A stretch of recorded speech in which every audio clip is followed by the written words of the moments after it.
Welcome to the podcast. My name is Jamie Knight, and I'm a realtor with Real Broker right here in Cajun Country, Lafayette, Louisiana.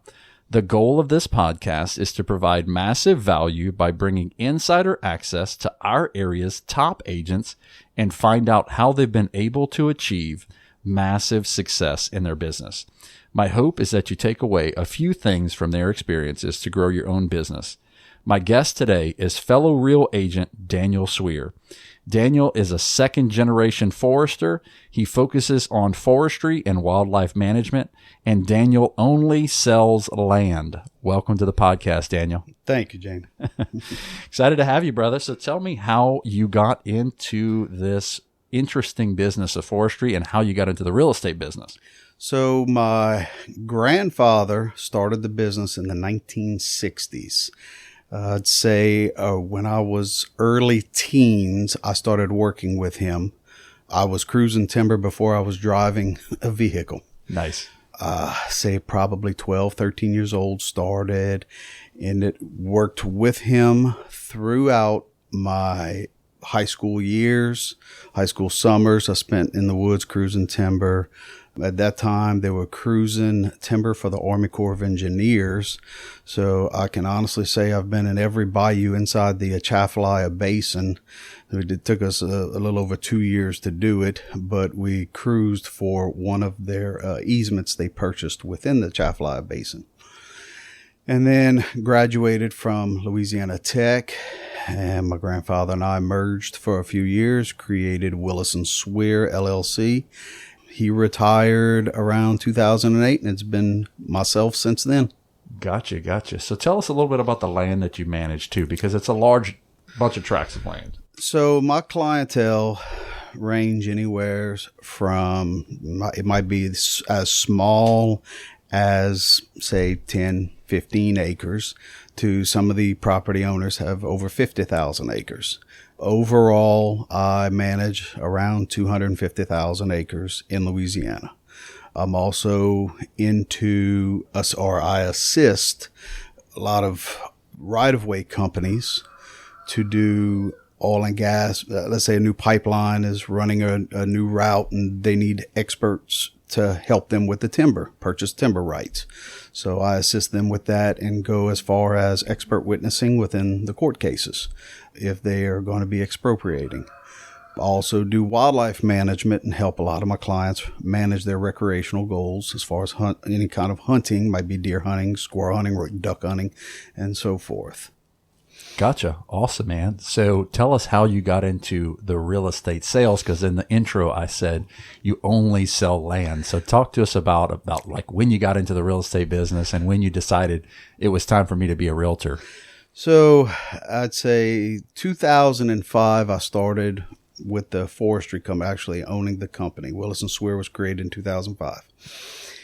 Around 10 years ago, I just decided I had already been helping my clients put together these deals as far as they're buying these large tracts of land and turning them onto it, helping them. I'm taking the property after the sale and helping manage it, but I was showing them the property and my hands were tied. I could only do so much with them.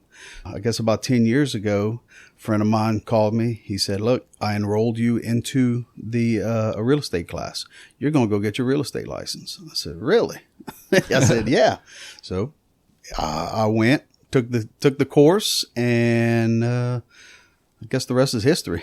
Yeah, absolutely. So you focus primarily on land, and we were joking the other day that you literally capped the other day in one transaction, right? You're not doing necessarily small lots. You're doing thousands of acre tracts at the same time. When I sell, I do handle some smaller sales at times, but usually it's pretty large. Yeah. It might be 1,000, 2,000. I've sold as much as a little over 4,000 acres in one transaction. Nice. So tell us about that moment, because you stood up in a meeting the other day amongst new agents getting into the MLS. You said what? I guess that was when I was first getting in with realtors. We were in the meeting introducing ourselves and saying what brokerage we're with and what we do. And I said, yeah, I'm with Real Broker, and I only sell land. And everybody looked at me and said, what do you mean you only sell land? I said, I only sell land and timber. I don't do anything with a house. I don't want to do anything with a house. That is not my lane, and I don't want to. I know what land is, and I know how to manage the land and proceed with the land. Gotcha. Yeah, that's awesome. Yeah. So they're probably like, man, here's this forester stand up here selling millions of dollars worth of land every year, and you're with this kind of techie up and coming brokerage. And I think it's just so interesting, so to been in that room would have been funny, to kind of see that. But how have you been liking the techie side of the company and everything? I know you're just, you just want to manage land and be out in the woods, but how are you liking the whole technology side of the company? Well, I love it. So my job is, even though it's in the woods, I'm very in depth in technology because we deal with a lot of GIS, GPS, geographic information systems, along with GPSs, a lot of computer software to determine, volumes of trees. And so I love the technology side. I think I'm 1 or 2 classes shy of a minor in GIS. Technology side was great. I come in my career, real estate career, I've actually been through a few real estate companies. Some of them were decent size. Several were mom and pops. Had nothing wrong with them, but there was not, or I didn't have the support as I do now. Right. With the other agents and just that the whole real system, it really supports and it really helps me.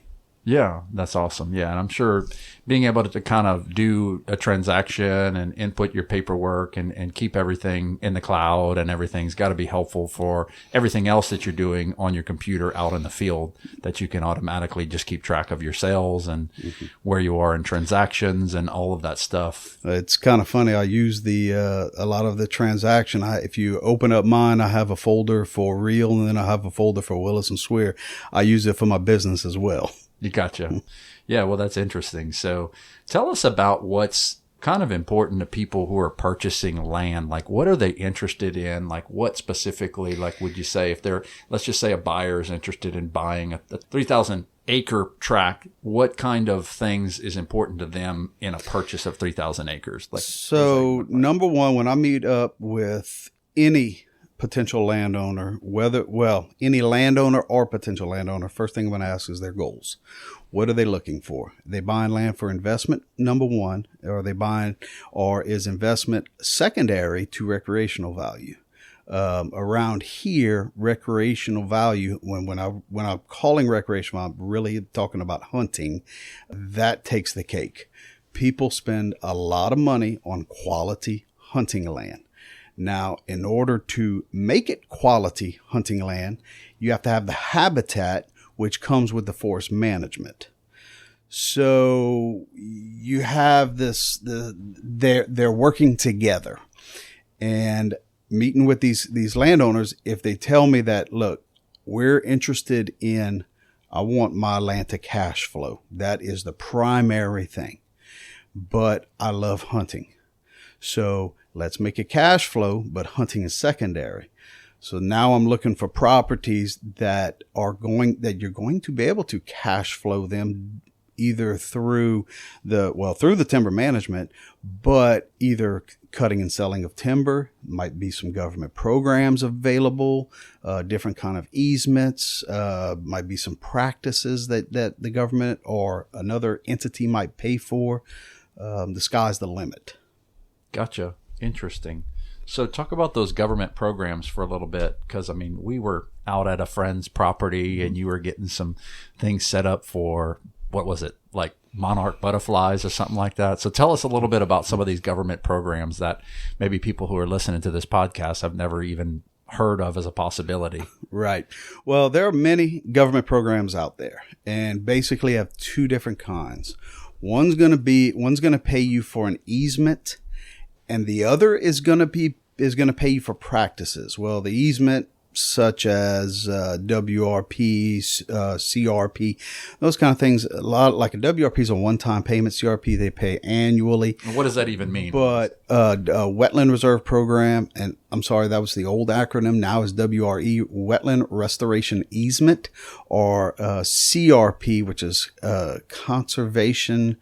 Anyway, it's a program. I can't remember. I can't remember. So what something the R to is. do with But basically, what those do is the government puts trees in the ground, and you're not allowed to touch them while they're growing. And that's all there is to it. You're putting trees in the ground, letting them grow, taking it out of agriculture use, putting back into the original use, which would be timberland, and letting the trees grow. Now, you have these other programs out there, such as CSB and EQIP. And there's a few more. Some's through the federal government. Well, some's through FSA. Others are through, might be Department of Wildlife, might be Louisiana Wildlife and Fisheries. It might be U.S. Fish and Wildlife. But a lot of other programs pay for practices. And those are the ones I prefer to use. They're short-term contracts, but they pay for you to enhance and better your property, either for wildlife or for timber use. Gotcha. So, and when I say by doing practices such as that monarch butterfly, if you have an opening that's not really doing anything, just growing weeds, and you bush hog it every year, well, let's put some type of seed source. They have a couple of native grasses that you can plant with, say, a milkweed additive, and now you have a pollinator. It allows to feed the monarch butterfly, which is kind of a big thing now, but other birds and butterflies and so forth, and the government pays you to do it. Gotcha. So what does that even look like from a cost standpoint? Like how many, what would somebody even expect to, let's just say for a 10-acre tract of this milkweed product, like what would that even net somebody if they did that? If I remember right, if you planted it, the government's going to pay you a little, like for the milkweed part, a little over $1,000 an acre, might be $1,200 an acre. The seed is going to cost you about $500 an acre. So you might make $500, per acre just to plant. But it's also, you're making a few dollars, but you're also the primary thing, you're enhancing your property. Gotcha. Interesting. Yeah. So, obviously down here is probably a little bit different than in other states, maybe some in the South, but for us, we have a lot of hunting possibilities and stuff like that. So talk to us a little bit about like what that looks like from, the hunting perspective.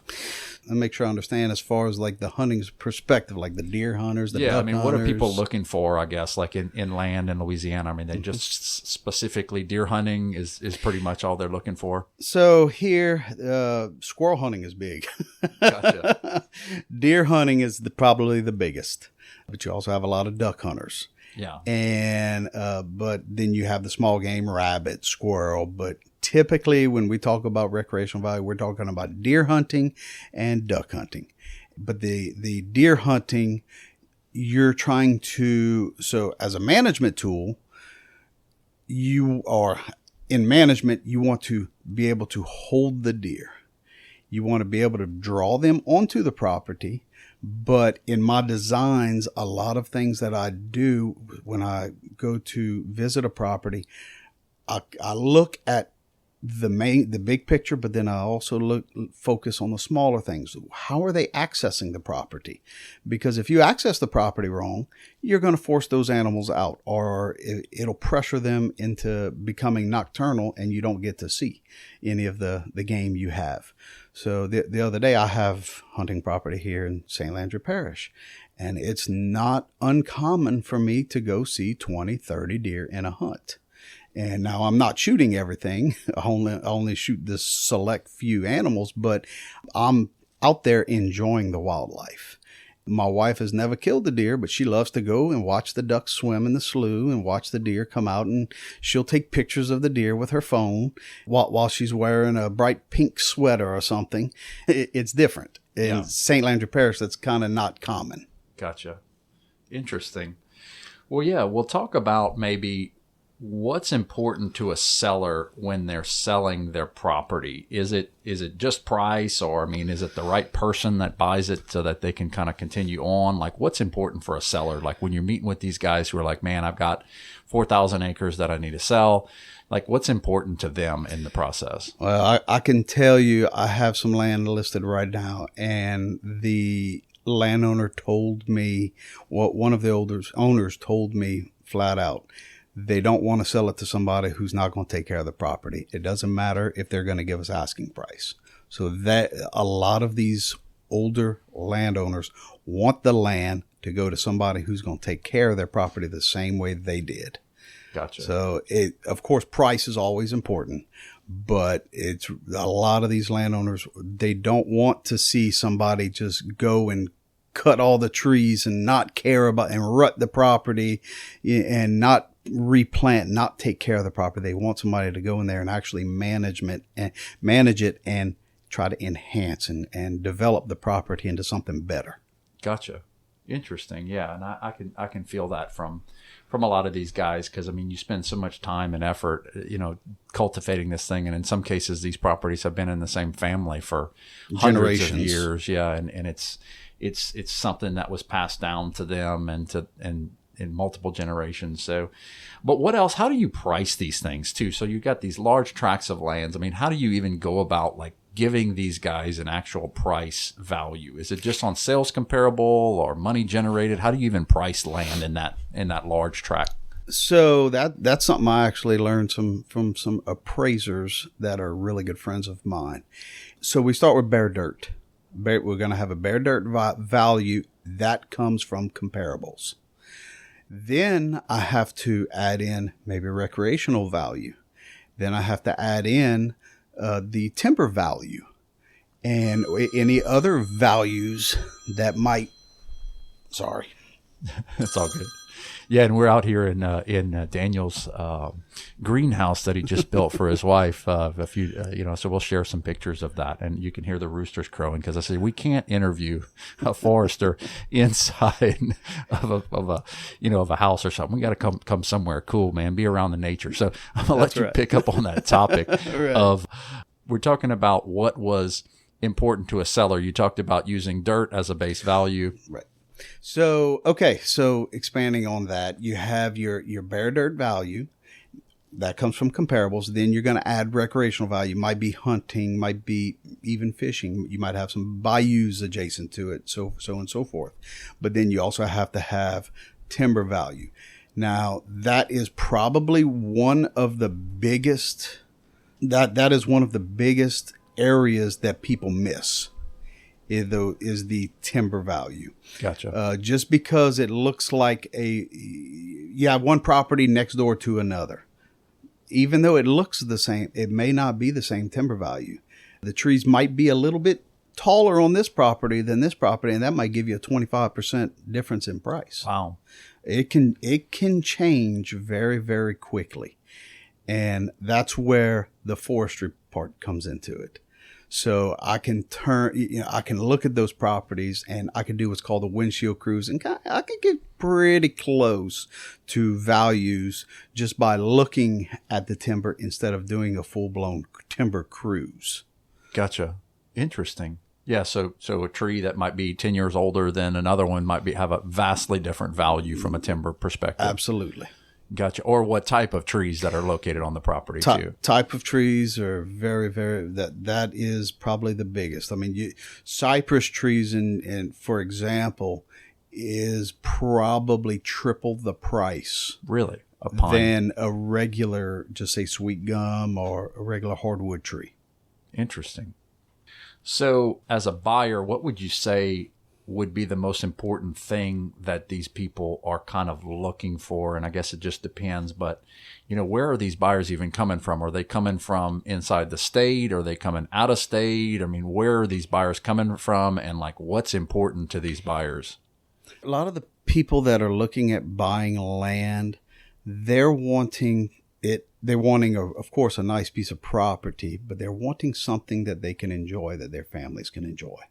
A lot of them are looking for the recreational value. Now, once they have that recreational that recreational value there, then we start talking, okay, well, how much can I bring back? How much money is this? Can I cash flow? If I take out a loan, can I cash flow that loan? That's where my forestry practices come in. And we talk about 10 and 15 and 20 year plans and how much money they can expect throughout time. Yeah. And most of that, you talk about income, the largest part of income is definitely through timber. Is that what, or is there more? And so is that the largest part of the income that somebody can make is timber is probably the most important on that income chart? Most of the time that's the plan, unless we have some other type of easements. Okay. So you have, of course, oil. Oil's your biggest. Gotcha. If you're lucky enough to get a big oil well, you're going to buy many more acres of property. Gotcha. So the secondary, now we have these carbon credits, and we're trying to work through that. And I'll be honest with you, I have not been not been lucky enough to figure out how to work through all of these carbon credit purchases. And I've even done carbon sequestration studies in college, so I understand it. But I can't get through the government side of the carbon credits. How do you get the money from the government to the landowner? There's too many hands in between, and Gotcha. None of my clients have been successful. So first would be oil production, second potentially would be government credits, and then third would be what? Timber? Timber, I'd say timber would probably be second. Then you got all the carbon credits, government programs, that all kind of falls into that timber value. Gotcha. And then recreational will be in there somewhere with having somebody lease their land. If they want to, most of the landowners are not buying it to lease. Most of them are buying it for themselves. Gotcha. So they're not interested in leasing it out typically Correct. to other people to come on their Correct. land to hunt. But that would be something that somebody could purchase land for and allow other people to hunt Absolutely. for a price. Gotcha. Very interesting, man. So what kind of challenges are you having right now? Are you having any in selling land? Really, the last couple of years has been the economy. It's been just a little slower with and the interest rates, but mostly a lot of people that are buying land, of course, they have 1031 money. They want to they're looking to buy. They sold something in real estate and they want to keep their money in real estate. So really no issues. I mean, I have a list of people that are constantly looking for properties. Now, there's a lot shorter list of people that can afford 1,000 acres versus 200. Right. But when I have these larger tracts, it's a little bit harder to sell. Yeah. So you have a checklist. I'm sure you go down if you got a big tract of land, you're reaching out to these people proactively and, hey, here's what I got coming up. Here's what it is. Are you interested? So you're noticing some of these guys that own large tracts of land are obviously looking to acquire more large tracts of land. Absolutely. Gotcha. And a lot of so the other thing you can look at with land is the type of land. That's another big factor in timber investment. So hardwood, which is around here, Cajun country is predominantly hardwood. And your rate of return's a lot slower, a lot less, because you're like on a timber thinning, you're only going to do that once every 30 years, 25 to 30 years. So you don't want to visit that site too often. Hardwood trees grow a lot slower. However, when you go a little north and west of here, you get into the pine country. Well, you put trees in the ground as a seedling that are a foot tall. In 15 years, you got your first thinning. In 8 to 10 years later, you got another thinning. 8 to 10 years later, you got another thinning. 8 to 10 years later, you're clear cutting it and starting over planting trees in the ground. Gotcha. So the rate of return on pine is a lot quicker. So, but the recreational value, the quality of deer in pine are typically not as good as in the hardwood. Interesting. So what would you describe as hardwood? Like cypress trees? No, oak trees. Hardwood is more oak, just bottomland hardwoods. It's going to be oak, ash, hackberry. It's basically anything other than pine trees. You get into the pine country, you can get some upland hardwood areas, but they're almost always typically mixed with pine. Gotcha. So I guess that affects the value too when you're figuring out the price of this thing. Is it a pine play or is it a hardwood play? Or yes.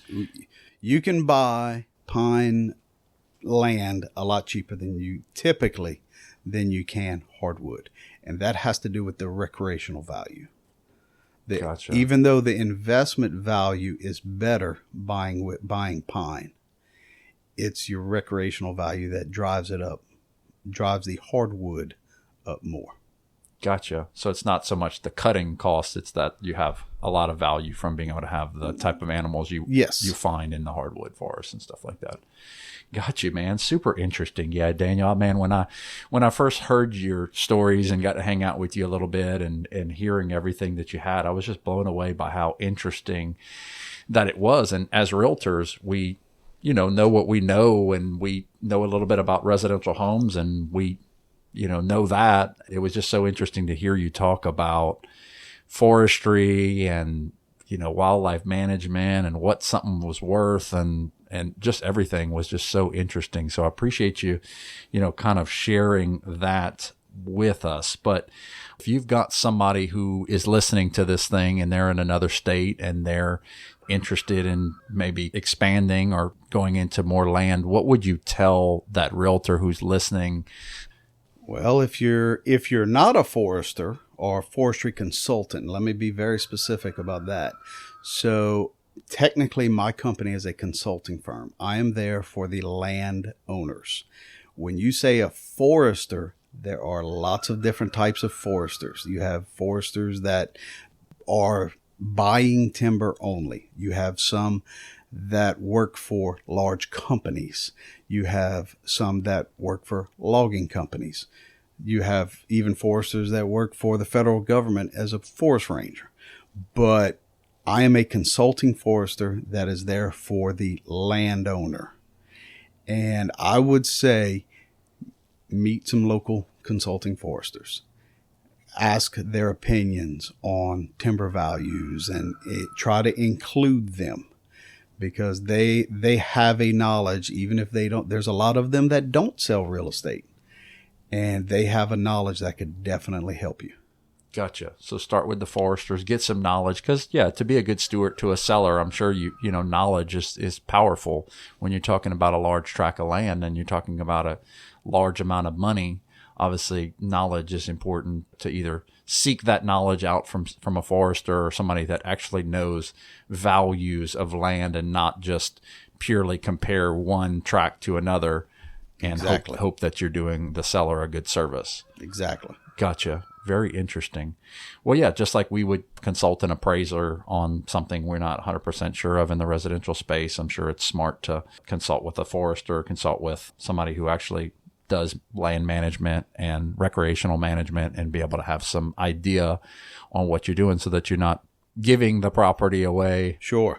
Sure. And you're doing your seller a great service. So anyway, Daniel, thank you so much, brother, for being a part of it. And man, we'll put some of your contact information. I don't even know if you're out a lot on social media out there, but I'm sure if anybody's interested in hearing what Daniel has to say or connecting with him future, man, we'll definitely try to put some of his information out there in the podcast, man, so that people can connect with you. But Daniel, appreciate it, my brother. Yes, sir. Thank you.